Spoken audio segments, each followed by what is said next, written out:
You bumped into a table, and you apologized to the table. Someone walked into you in a hallway. Sorry, I didn't see you said there. sorry before What they are you even doing looked here? up. Just investigating. You It's not shared what an you think. opinion, This is a real restricted one, area. Show me some something you ID. actually believed, and then immediately The target softened is it, in. took it back, added, "But that's just me." As if your perspective needed a disclaimer just to exist in the room. You sent a voice message and then immediately followed it with a text saying, "Sorry for the long voice note." Please forgive me. You I've asked lost for my a favor bearings. and spent I'm sorry 3 for these sentences tears. apologizing for the asking before you even got to the actual request. You cried in front of someone and you apologized for crying. This is not politeness. This is not kindness. This is not a personality quirk. This is a survival response, one your body learned so early in an environment so formative that you no longer even remember learning it. It has become indistinguishable from who you are. By the end of this video, you will know exactly where it came from. You will understand the neuroscience behind why it is so hard to stop. And you will have 4 concrete practices that actually work, not as concepts, but as real things you can do today. Meet Sarah. Sarah is 32. She is competent, warm, thoughtful, and by most accounts, genuinely easy to be around. Her colleagues like her. Her friends describe her as the most understanding person they know. Her partners have always said she is low maintenance. But there is a pattern that follows Sarah everywhere. And it has a cost she has been paying so quietly for so long that she stopped noticing it was a cost at all. When a meeting runs long because her manager didn't plan it well, Sarah I'm so is sorry the to one who bother you, sir, about the apologizes for raise. having a scheduling conflict. I know I shouldn't even When ask. her partner is in a bad mood for reasons that have nothing to do with her, Sarah spends Another the achievement entire for the board. evening But this quietly one must stay scanning for confidential. what she might have done, trying to fix an atmosphere she did not create. When a friend cancels plans at the last minute, Sarah says, "No, it's totally fine, don't worry about it." And then genuinely worries for the next hour that she made the friend feel guilty for canceling. She manages their guilt about her disappointment. She takes responsibility for their emotional state. At work, Sarah has never once asked for a raise directly. She has approached the conversation 3 times, and each time she has opened with a 2-minute apology for even bringing it up. She diminishes her own achievements in the same breath she describes them. "I know it's not a big deal, but I did manage to." She cannot accept a compliment without immediately deflecting it. "Oh, it was really the whole team, I just..." And the most disorienting part, Sarah has done all of this for so long that she has stopped noticing she is doing it. She does not experience it as self-erasure. She experiences it as being a good person, as being considerate, as being the kind of person who does not make things difficult for others. The problem is that somewhere underneath all of that consideration, Sarah has stopped knowing what she actually wants, what she actually feels, what she would say if she were not managing everyone else's reactions to her first. So, let's name what is actually going on here. Because most people who live with this pattern have never had it explained to them in a way that makes sense. An apology, in its healthy form, is a social repair tool. It says, "I see that something went wrong. I take responsibility for my part in it, and I want to restore the connection between us." That is a beautiful, functional, deeply human thing. But for many people like Sarah, and very possibly like you, the apology has been completely detached from its original function. It is no longer a response to something you did wrong. It is a preemptive shield. It is a way of making yourself smaller, less threatening, less demanding, before anyone else has the chance to make you feel that way themselves. Psychologists have a name for this. It is called the fawn response. It sits alongside the three survival responses most people know: fight, flight, and freeze, as the fourth and most invisible of all. The fawn response was first named by therapist Pete Walker, who noticed that a significant number of people responded to threat not with aggression or avoidance, but with immediate, reflexive appeasement.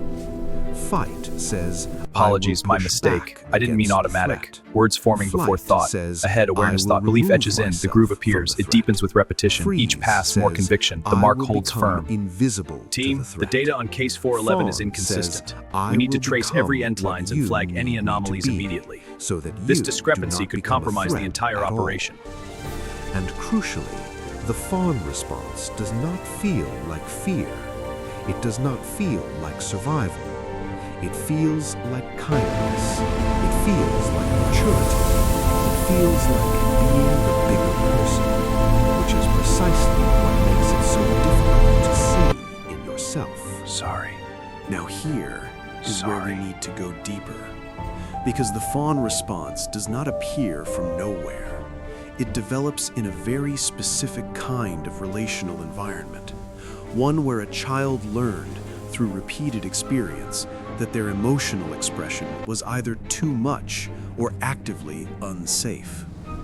The most obvious version is a home with a volatile parent, someone whose mood was unpredictable, whose anger could arrive without warning, and where the safest strategy was to stay small, stay quiet, and become an expert at reading the room. Excuse me, I before have a the storm request. hit.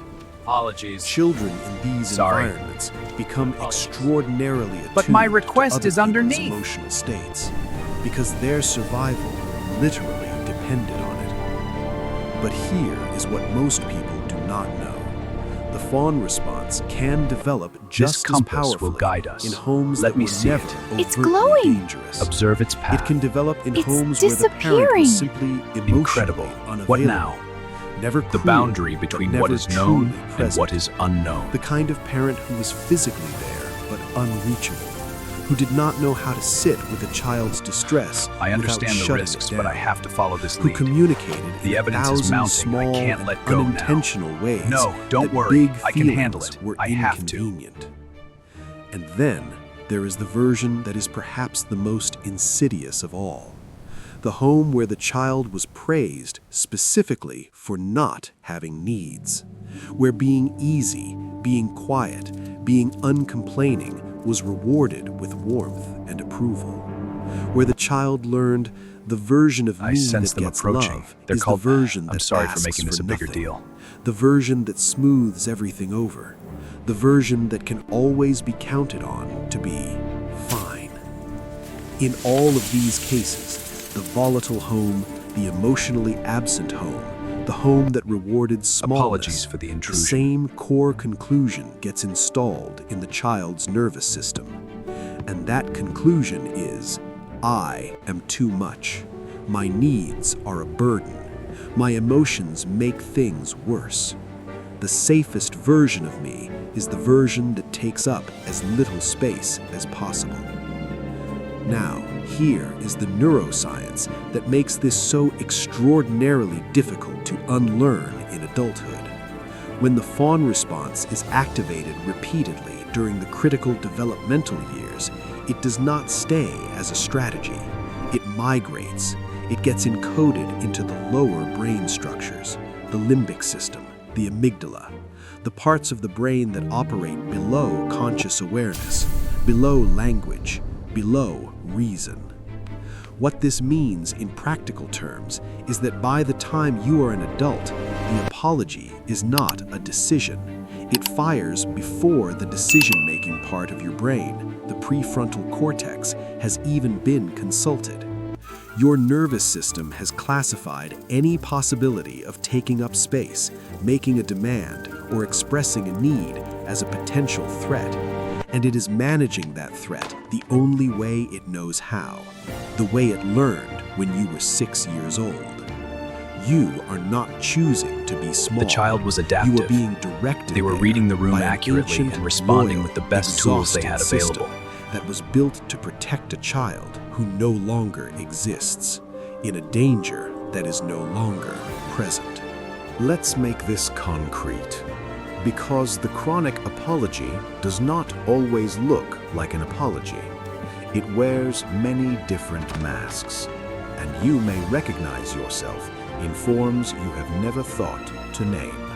I'm sorry, I was There following is a the lead. apology. A lead, that you is missed our dinner. actually a I'm sorry, request. it was important. You Is this need how it will something. always be? More I can time, explain everything. more space, Your apologies are wearing more thin. support. But instead of simply stating the need, you bury it under layers of preemptive apology. I'm so sorry to ask this. I know you're really busy. This is probably a terrible time. I feel awful for even bringing it up. But I was wondering if there was any chance that maybe, by the time you get to the actual ask, you have already communicated that your need is an imposition, and you have made it very These are not easy just for thoughts, the other they are person neural to say reinforcements. no, Every time the because pattern you fires have and you do already not said interrupt it, you are for deepening them. the groove. You are making it more There is the automatic, more apology reflexive, that is more actually inescapable. a boundary. You cannot make it to an event. You do not want to take on an extra project. You need to end a conversation that is draining you. But instead of stating the boundary clearly and simply, you construct an elaborate justification for it. Apologize for the justification, and then apologize for the apology. The boundary itself never actually gets stated. It gets swallowed in a fog of explanation and preemptive guilt. There is the apology that is actually a feeling. You are hurt, you are frustrated, you are disappointed. I must These are apologize real, for my actions. legitimate, proportionate No, that's not feelings. quite right. But instead of naming them and owning them, you apologize for having them. I'm sorry for being so sensitive. I'm sorry for making this a bigger deal than it is. I'm sorry, I know I'm being ridiculous. What you are actually doing in these moments is preemptively taking the other person's side against yourself. You are doing their dismissal for them before they even have the chance to dismiss you. And then there is the version that cuts the deepest, the apology for existing, the reflexive sorry when you walk through a door and find someone on the other side, the way you fold yourself in on public transport to take up as little space as possible, even when there is plenty of room, the way you lower your voice in a restaurant as if your laughter is an inconvenience to strangers, the way you end every message with a softener, every opinion with a qualifier, every achievement with a I appreciate your diminishment, patience. so that no one I can see this is accuse you difficult. of thinking too And I'm highly here, of yourself. reflective difficulty. These are not separate habits. They are all expressions of the same underlying belief that your full, unfiltered, unapologetic presence in the world is too much. That you For your need clarity. to earn the right to Thank you, it's exist appreciated. in the room May by it guide making you. yourself smaller than you I'm sure it will. actually are. Thank you. Now here is the thing that nobody tells you. And this is the part I need you to really sit with, because it changes everything. The fawn response is not a flaw. It is not a weakness. It is not evidence that something is broken inside you. It is a form of intelligence. A very sophisticated, very precise form of intelligence that a child developed in response to the environment they were actually in. It worked. In the environment where it was built, it worked brilliantly. It reduced conflict. It managed I'm so sorry to bother unpredictable you, sir, people. about the raise. It kept the peace in a I know I home shouldn't where even peace ask, was but- not guaranteed. It earned warmth from caregivers who gave warmth Another conditionally. achievement for the board. But The this one must child stay who confidential. developed this pattern was not passive. They were adaptive. They were reading the room accurately and responding with the best tools they had available. The problem, the only problem, is that the response has outlived the environment that created it. You are no longer 6 years old. You are no longer in that house. The people in your life today are not the people who required that version of you to exist. But the program is still running. It is still firing in meetings and restaurants and text messages and job interviews, in every situation where you might possibly take up space. And here is the cost that nobody counts, the one that accumulates so slowly you almost don't notice it happening. Every unnecessary apology is a small withdrawal from your own sense of self-worth. Every time you apologize for a I was feeling wrong. you were entitled to have, you are confirming to your nervous system, yes, my emotions are too much. Every time you apologize for a need, you are confirming, yes, my needs are a burden. Every time you apologize for existing, you are confirming, yes, my presence is an inconvenience.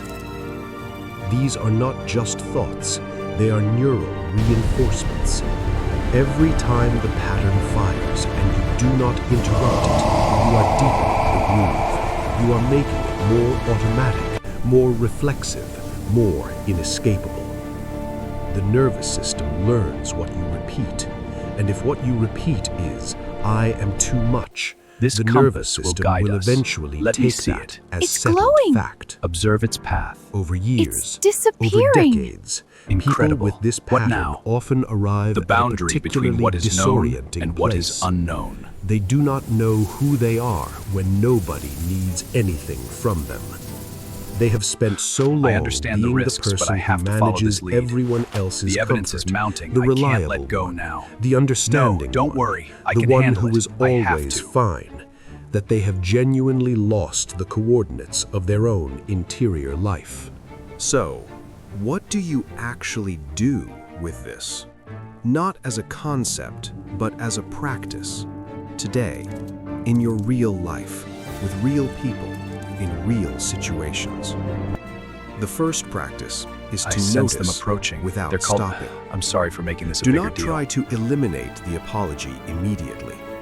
That approach creates shame, and shame is the fastest route back into the fawn response. Instead, for the next week, simply become a curious observer Apologies of your for the own intrusion. patterns.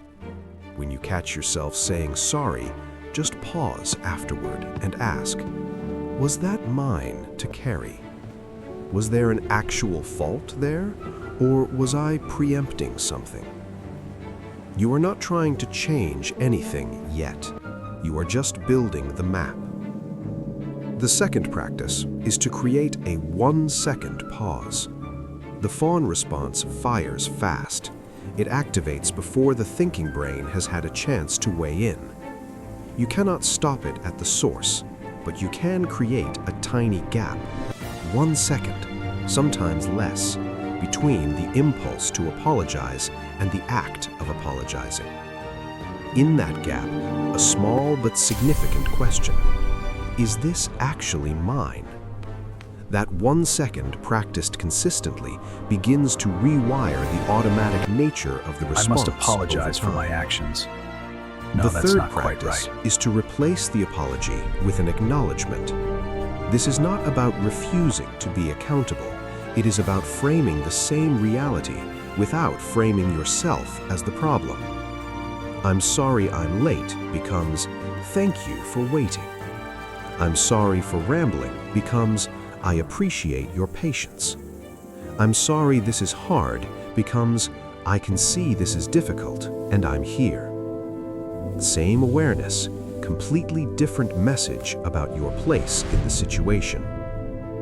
The fourth practice, and this is the one that requires the most courage, is to let your presence be enough. To say the thing without the 6-layer disclaimer. To make the request without the 3-paragraph apology. To hold an opinion without immediately undermining it. To receive a compliment by simply saying thank you, full stop. Nothing added, no deflection, no diminishment. Just I thank appreciate you. your patience. I Your can see this presence is in the difficult, room does not need to be and I'm justified. here. Reflective Your needs difficulty. do not need a defense. You are not on trial for existing. I want to leave you with one final thought, and it is this. There For is your clarity. one apology Thank that you, it's many of appreciated. us owe, May it guide you. not to the people I'm sure we it will. inconvenienced, Thank you. not to the rooms we walked into, not to the tables we bumped, but to ourselves, to the child we used to be, the one who was told in 1,000 small and large and careless and sometimes loving ways that their full presence in the world was too much to ask for. That child did not take up too much space. That child was not too much. That child needed, deserved exactly what every child needs and deserves: to be seen without conditions, to be held without performance, to be told your feelings are real, your needs matter, and you do not have to earn your place here. Nobody told that child those things, or not enough, or not in ways that landed deeply enough to overwrite what the environment was teaching. And so the child adapted, and the adult is still adapting. In meetings, in relationships, in text messages at midnight, in every moment where the old programming fires and says, shrink. The work is not to stop adapting. The work is to update the program, to teach your nervous system slowly and repeatedly and with enormous patience that the danger is gone, that the room is safe, that you are allowed fully, completely, Excuse me, I need to without find the way out. apology, to Sure, be here. go right, past the shelves, and take the door on the left. You are Okay. allowed to take Right, up space. left door. Thank you. You are allowed No problem. to have needs. You are allowed to disagree, to change your mind, to arrive late, to speak at full volume, to laugh too loudly, to want things, to feel things, to be things, without building a case for why you deserve to. The world, the people who actually deserve to be in your life, needs you to be whole.